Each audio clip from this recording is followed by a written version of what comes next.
On évoque maintenant le water polo avec ce week-end le premier tournoi européen organisé par l'UTT. Une compétition organisée dans la lignée de la venue de l'équipe de France féminine. Cet été, 8 équipes avaient répondu présent à l'appel des Troyens et notamment la formation allemande de Karlsruhe.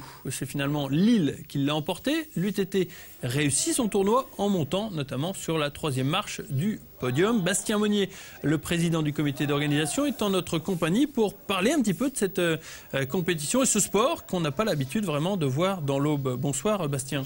Bonsoir. C'est vrai, du water polo, c'est très rare de voir des compétitions, même si depuis cet été, on s'est un petit peu plus familiarisé avec le sport.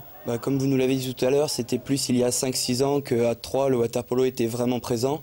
Mais à part quelques clubs à Reims et à Châlons, il n'y a vraiment pas de tournoi proprement dit en Champagne-Ardenne. Alors, pour remédier à ce problème, hier, vous avez organisé un tournoi qui a eu un franc succès puisque notamment le club allemand vous a adressé des félicitations, des remerciements. En effet, le club allemand, le club parisien, on n'a pas eu encore des retours de Lille, mais de Lyon, oui. Et tous ont été très heureux de l'organisation, du tournoi en lui-même, des locaux aussi, il faut le dire, on a eu beaucoup de chance à ce niveau-là.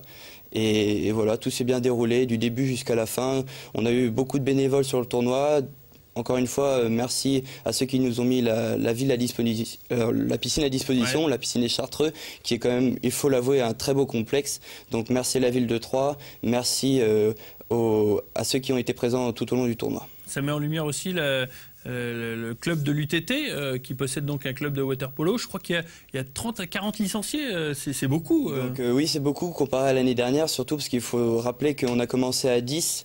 Puis peu à peu, le nombre d'effectifs a grimpé et on est aujourd'hui 30 tous les mercredis soirs à pratiquer ce sport. Alors l'UTT a contribué à organiser un match international cet été. L'équipe de France junior est venue, il y a eu un France-Russie. Est-ce que ça vous intéresse peut-être de poursuivre dans cette voie en faisant venir d'autres événements sur ce type ? Tout à fait, tout à fait. En effet, grâce à cette venue de joueurs de l'équipe de France, ça nous a fait nous-mêmes découvrir ce sport, parce qu'on le pratique au niveau amateur, il faut le dire.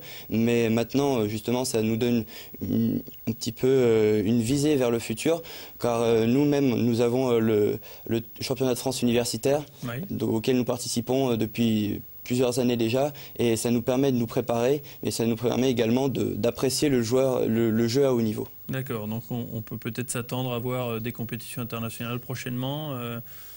On espère, on y pense effectivement. En tout cas, on vous souhaite bonne chance et donc ça nous permettra peut-être d'aller jeter un coup d'œil à la piscine des Chartreux pour voir ce fameux championnat universitaire de water polo. En tout cas, bonne chance. Merci beaucoup.